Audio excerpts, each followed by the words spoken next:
जा रहा है कि पाकिस्तान जो है वो उसको श्रीलंका की तरह डिफॉल्ट का सामना भी करना पड़ सकता है अगर हमने हालात को तेजी से कंट्रोल ना किया। 2003 से 19 के दौरान नाज़रीन ज़हन में रखिए श्रीलंका ने 5.5% की रफ्तार से तरक्की की थी, तो वर्ल्ड बैंक ने श्रीलंका को अपर मिडिल इनकम का स्टेटस दे दिया था और ये कहा था, पेशन गोई साथ की थी कि श्रीलंका 2034 तक हायर इनकम स्टेटस हासिल कर लेगा। मगर फिर 2019 में military minded president Gotabaya Rajapaksa ने सिर्फ एक फैसला लिया और श्रीलंका की मुईशत नोज डाइव कर गई। यानी कि 2019 में हुकूमत ने रियासती इखराजात में कमी लाए बगैर हुकूमती टैक्सेस पर 40% कटौती कर दी कि जिसके नतीजे में मालियाती खसारे में इजाफा हुआ। इस एक गलत फैसले को खत्म करने की बजाय सियासी हमायत जारी रखने के लिए टैक्स छूट जारी रखी गई। साथ ही खादों की दरामद यानी कि फर्टिलाइजर्स पर भी पाबंदी आयद कर दी गई कि जिसके नतीजे में ग़ज़ाई बहरान शुरू हो गया और ग़ज़ाई बहरान और रियासती इखराजात में कमी को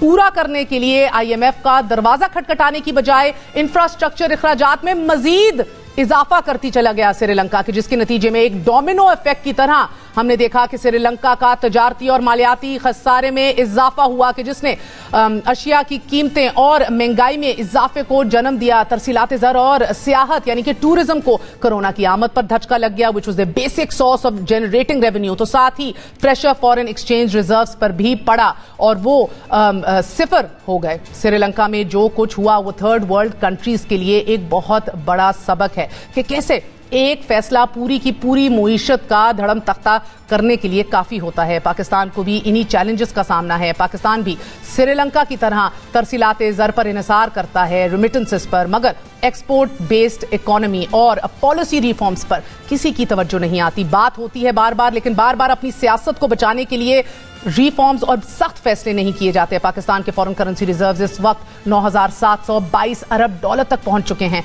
कि जो महज फकत 1 से 1.5 माह के इंपोर्ट बिल के लिए काफी हैं। हुकूमत ने अब यह फैसला किया है कि कफायत शायरी को अपनाया जाएगा और हुकूमती इखराजात में कमी लाई जाएगी। प्लान के तहत 5 रोज काम, तजारती मार्केट्स की जल्द बंदिश और साथ ही ब्यूरोक्रेट्स के लिए भी पेट्रोल की सहूलत में कटौती जैसे इकदाम शामिल हैं। इन पर सोचा जा रहा है। वफाकी हुकूमत के मातहत तकरीबन 12 लाख मुलाजिमीन काम कर रहे हैं कि जिन्हें बुनियादी तनख्वाह के अलावा disparity allowance, TADA, ad hoc relief, convince allowance, DRA allowance, ये सब कुछ और दीगर अलाउंसेस की मद में अरबों रुपए दिए जाते हैं। और साथ ही हम देख रहे हैं कि एक पाइड की रिपोर्ट के मुताबिक आपको कोट करते हैं कि ग्रेड 21 के पाकिस्तानी अफसर अक़वाम मुत्तहिदा के अफसरान पर खर्च होने वाली रकम से 12% ज्यादा लेते हैं। पाकिस्तान में ग्रेड 20 के अफसर की तनख्वाह 1 लाख है, मगर सिर्फ गाड़ियों का खर्च इसकी इस तनख्वाह से भी बहुत आगे है और अगर इसमें मरात और दीगर फायदे डाल दिए जाएं तो ये रकम तकरीबन 7.5 लाख रुपए तक पहुंच जाती है। सरकारी मुलाजिमीन के जेर इस्तेमाल रिहाइश गाहों पर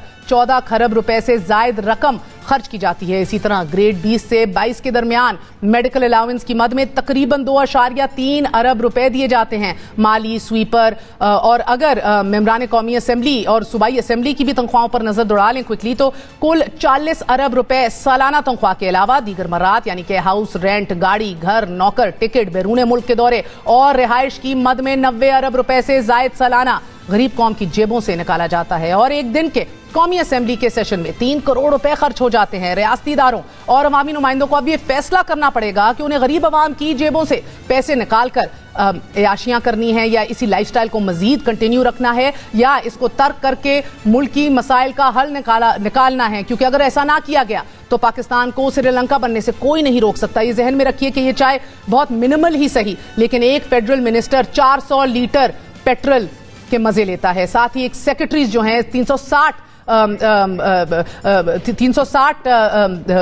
के लीटर जो है वो एंजॉय करते हैं पेट्रोल की मद में। ये सारा ऑप्टिक्स ही सही, मगर these optics are essential at a time जब अवाम पिस रहे हैं। These optics need to be pulled back and these decisions need to be made. पहल सिंध और खैबर पख्तूनख्वा कर चुके हैं। वफाक और पंजाब क्या सोच रहे हैं, एक वक्फा लेंगे।